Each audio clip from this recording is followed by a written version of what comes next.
बिस्मिल्लाहिर्रहमानिर्रहीम। अस्सलाम वालेकुम। आज हम करेंगे 71वां इडियम एट स्टेक।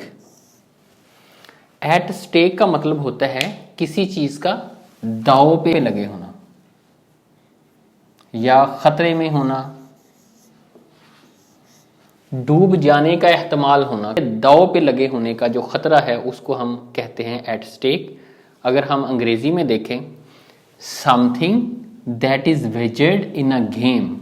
किसी भी खेल के अंदर, किसी रेस यानी दौड़ के अंदर, कॉन्टेस्ट या किसी मुकाबले के अंदर जो आप शर्त लगाते हैं। इज वेजेड मीन ऑन बेट,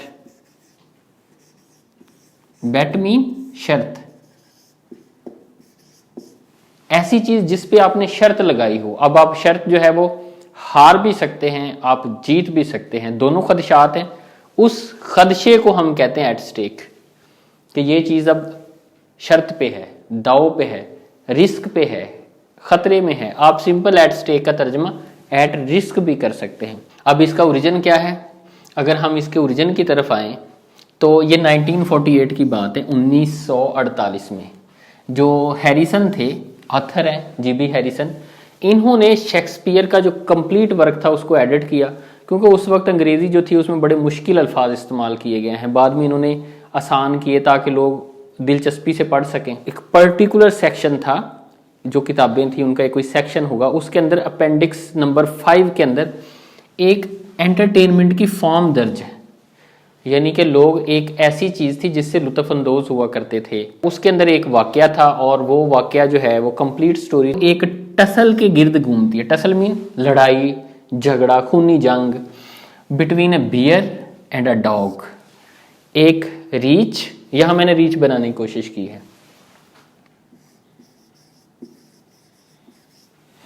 और कुत्तों के दरमियान एक टसल करवाते। आज भी पाकिस्तान और इंडिया और बांग्लादेश, श्रीलंका, नेपाल के अंदर कुत्तों की लड़ाई जो है वो करवाई जाती है। देहातों में कुत्तों और रीछ की लड़ाई भी करवाई जाती है। तो ये भी अंग्रेज जो थे उस वक्त के, कुत्तों और रीछ की लड़ाई करवाते थे। बड़ा अफसोस हुआ ये चीज़ सुन के कि जिनको हम मुहज्जब कौम कहते हैं, एक वक्त पहले वो भी सारे इन मेले जमेले उनके अंदर से गुजर के गए हैं। अब वो पढ़ चुके हैं और उस पर वो कहते हैं कि ये इंसानों के हकूक़ हैं, ये जानवरों के हकूक़ हैं। लेकिन हमारे पंजाब में, पाकिस्तान में, इंडिया में, नेपाल में, बांग्लादेश में, श्रीलंका में और मुख्तलिफ मुल्कों में अभी भी, ख़ास तौर पे अफ्रीका के मुल्कों में, जानवरों के साथ मुर्गों की लड़ाई, कुत्तों की लड़ाई, ये जुल्म है, ये आज भी करवाया जाता है। तो उसमें क्या होता कि इस खेल के अंदर ये वाला जो रीच है, ये was tethered to a stake. अब स्टेक क्या है? आपने देखा होगा आज भी देहात के अंदर लकड़ी के बने हुए कीले इस्तेमाल होते हैं। पंजाबी में कहते हैं किला। ये कीले जो हैं ये वहां पे एक कीला गाड़ देते, यानी स्टेक जो है वो मट्टी के अंदर गाड़ देते, उसके साथ इसको टेथर्ड कर देते। टेथर्ड का मतलब है रीछ को रस्सी से या लोहे की जंजीर से बांध देते इसके साथ। अब ये जो है ना एक खास उसका डिस्टेंस होता वहां तक कि वो हरकत कर सकता है, दूर तक नहीं जा सकता। अब इसके ऊपर 4 से 5 जो है मैस्टिफ्स छोड़ दिए जाते।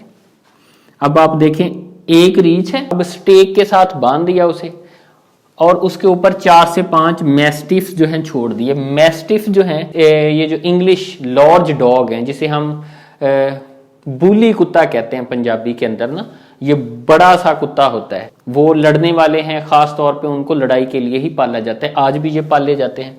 अब लोग क्या करते कि रीछ के ऊपर शर्त लगाते कि आया कि पहले कुत्ता जो है वो मरते हैं कोई, या फिर रीछ जो है वो थक के गिर जाता है, इन दोनों में से क्या चीज होगी, इस चीज पे शर्त लगती। और जो लड़वाने वाले कोई जो उनके मुंतजिम होते होंगे, जो इसका इंतजाम करते होंगे, वो पैसे पे करते होंगे जो बंदे शर्त लगाने वाले हैं। तो उस वक्त मुहावरे में ये इस्तेमाल किया जाता, भाई मेरे पैसे स्टेक पे लगे। किस पे लगे? कीले पे, स्टेक पे लगे। अब ये दाव पे लगे हैं। अगर कुत्ता मर जाता है, उसने पहले लगाया कि शर्त ये है कि रीछ जो है वो थक के गिर जाएगा, लेकिन कुत्ता पहले मर गया, अब वो हार जाएगा। अगर वो जीत गया तो उसे पैसे मिलेंगे। तो ये चीज़ रिस्क के ऊपर होती थी। जुआ है, कोई हार गया कोई जीत गया। ये सिर्फ जुआ ही नहीं था, ये एक जुल्म की शक्ल भी है जानवरों के ऊपर, कि जानवरों के ऊपर जुल्म हो रहा है। एक रीछ के ऊपर 5 कुत्ते छोड़े गए हैं और उसके साथ जो है जुआ वो अलग से गुनाह है। अक्सर लोग स्टेक पे जो पैसे होते थे वो हार जाते थे, बहुत कम लोग जो थे वो जीतते थे।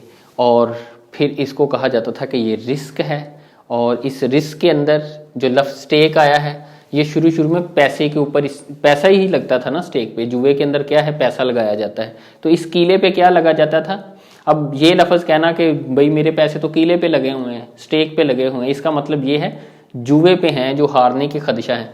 लेकिन अब बाद में क्या हुआ, ये चीज़ें भूल गई। ये मुहावरा जो था अंग्रेज़ी ज़ुबान के अंदर मकबूल हुआ, और मकबूल होने के बाद लोगों ने फिर ना सिर्फ पैसे पे बल्कि हर चीज़ के ऊपर, अगर आपकी साख जो है उसके ख़राब होने का खदशा हो तो आप कहते हैं कि जो रिप्यूट है वो एट स्टेक है। अगर आपकी जो शोहरत हो वो ख़राब होने पे हो तो उस पर भी कहा जाता है कि ये एट स्टेक है। इसी तरह अगर आपकी सेहत है, वो खदशा हो कि वो बहुत ख़राब हो जाएगी या बीमार हो जाएंगे, या आप ऐसे काम में हैं जैसे आप लुक बनाने वाली फैक्ट्री में, किसी आप कान कुन हैं, किसी भी जगह पे हैं, तो आपकी जो सेहत है वो एट स्टेक है। इसी तरह आपके जो एसेट्स हैं जिसे असासाजात कहते हैं, अगर वो भी किसी तरह से आपके खो जाने का डर हो किसी भी केस में, किसी भी हालात में, तो उस पर भी कहा जाता है कि ये एट स्टेक हैं। अब जो ताल्लुक़ हैं दो लोगों के दरमियान, चाहे वो मियाँ बीवी का ताल्लुक़ है, दो दोस्तों का ताल्लुक़ है, अगर उनके भी टूट जाने का खदशा हो तो वहाँ भी हम कहते हैं कि ये एट स्टेक है। अब लफ्ज़ तो यही आता है ना कि हर चीज़ एट ये कीले पे लगी हुई है, लेकिन अब ये मुहावरा बन चुका है, लोग इसको बतौर मुहावरे के इस्तेमाल करते हैं। अब हम आते हैं मिसालों की तरफ। You need not have all your money at stake in the share market. It is better to diversify.